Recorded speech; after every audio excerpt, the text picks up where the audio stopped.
Those days when you seem to have no time for yoga are actually when you need it most. These poses will bring you back to yourself, and in less time than it takes to check your ig. There are days when you want your typical hour-long practice. And then there are days when you need, desperately, whatever measure of yoga or workout that you can sneak into your schedule so you can come back to yourself. There's a relatively simple fix for that second kind of day that can be done in less than 5 minutes and bring about that coveted vibe leveling effect. Yes, we're talking about yoga. What makes some yoga poses so insanely calming? Many contemporary explanations for the calming effect of yoga are traced back to the breath. When you consciously slow the rhythm of your inhalations and exhalations and repeatedly draw in more than the typical shallow breath, a profound shift takes place in your physiological and psychological state. And it can happen in as little as 90 seconds. That's less time than it takes to post a story to Instagram.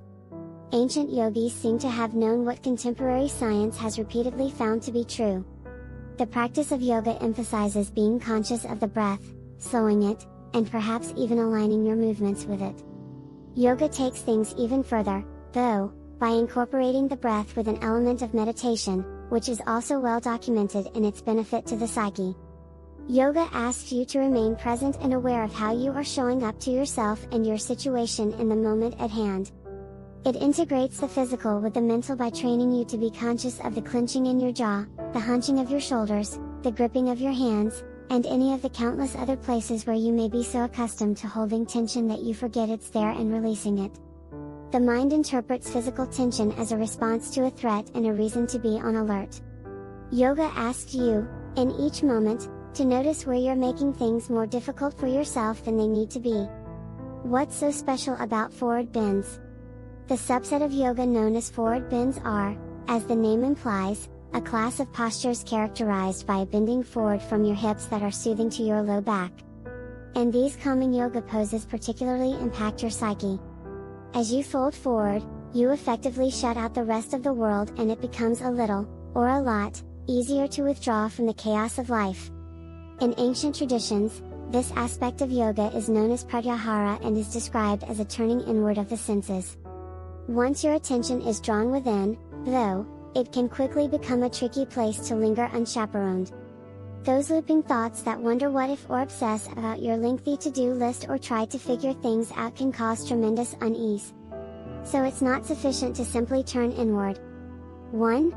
It's essential to do so with some measure of mindfulness. 2.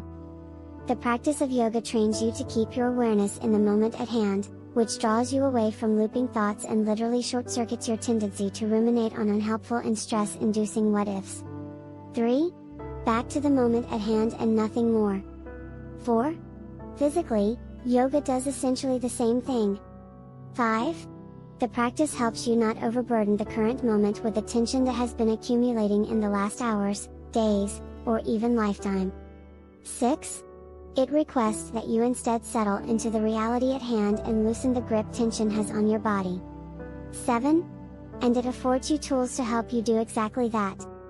Forward folds are particularly adept at this, as they require only that you lean forward in a manner that is comfortable and allow gravity to have its way with you. 1.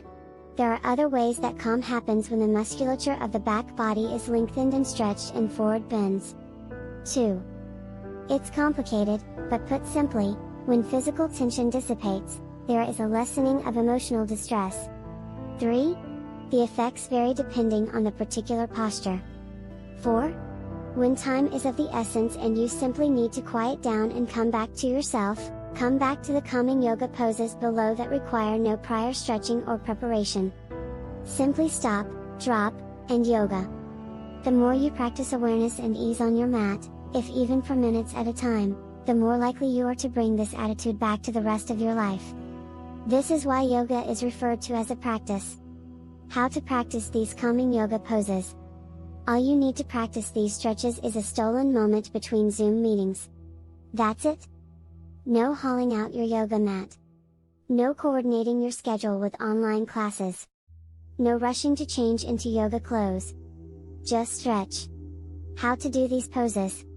Do slow your breath. Do bring your awareness to how you're holding yourself physically. Release any tension. Do return your awareness to your breath if you get distracted. Do explore if there is more tension that can release. Unclench your jaw.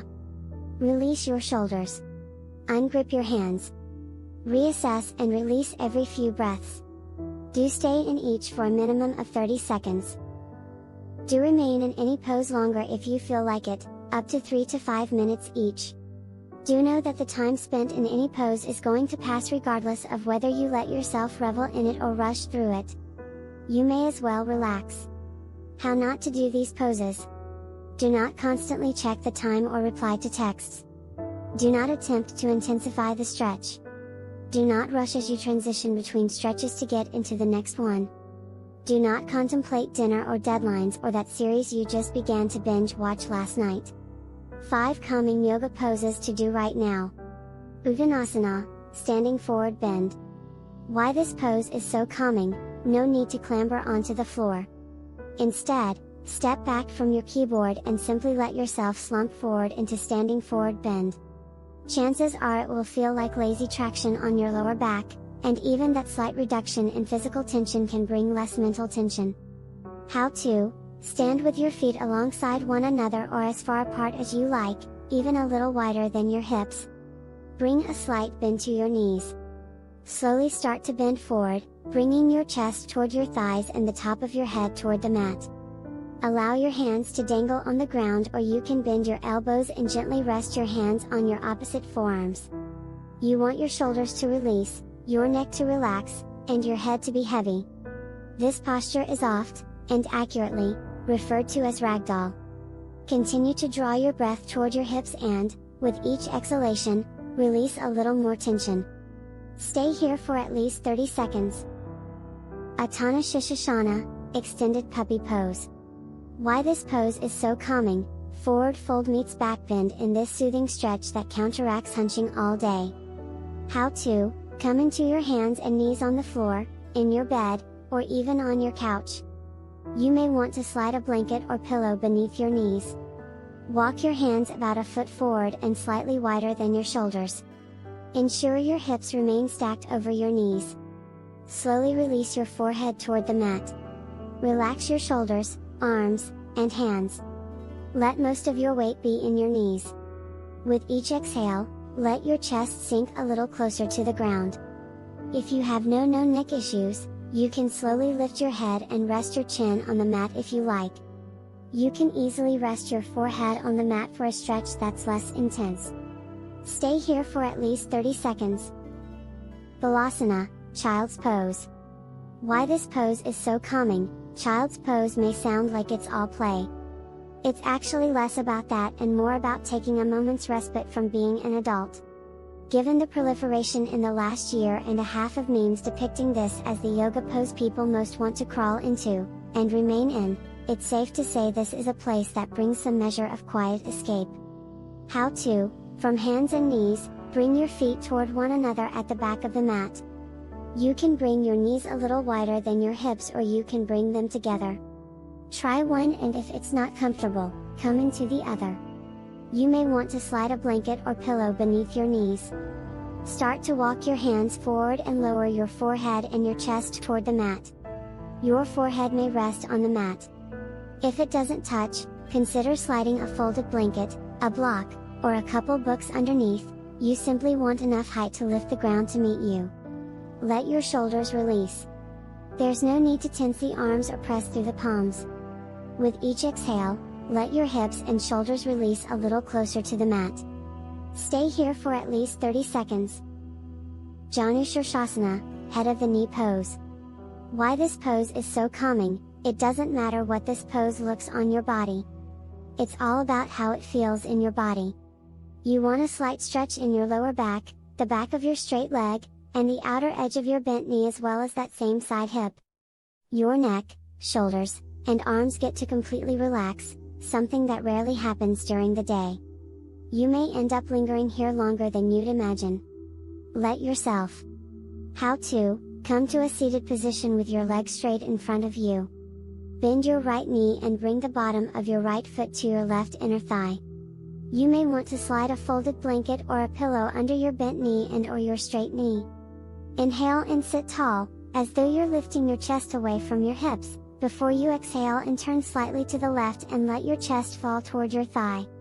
Relax your arms on either side of your left leg. When your upper back starts to round, simply stop falling forward and relax into whatever position you are in. Let your neck and head hang heavy and your right shoulder release. Remain here for at least 30 seconds. Slowly lift your chest and switch to the other side. Baddha Konasana, bound angle pose. Why this pose is so calming: if you're tight on time and need a single stretch to target multiple joints and muscle groups, this is it. The name of this pose, bound angle, implies intensity, yet it doesn't need to be. The bottoms of your feet come together, your knees fall apart, and your heels either tuck in close to your hips or slide away from you and bring more ease to the stretch. That's something you get to decide. How to: come onto your bum, bend your knees, and bring the bottoms of your feet together. If you want, slide your heels further away from you, a little or a lot, to form a diamond shape to ease the physical intensity of the stretch. Shift your weight slightly forward onto the front of your sit bones. Exhale, hinge at your hips, and let your chest come forward. Don't worry about how close your chest comes toward the ground. And don't force yourself toward the mat. Instead, simply draw your chest forward a little.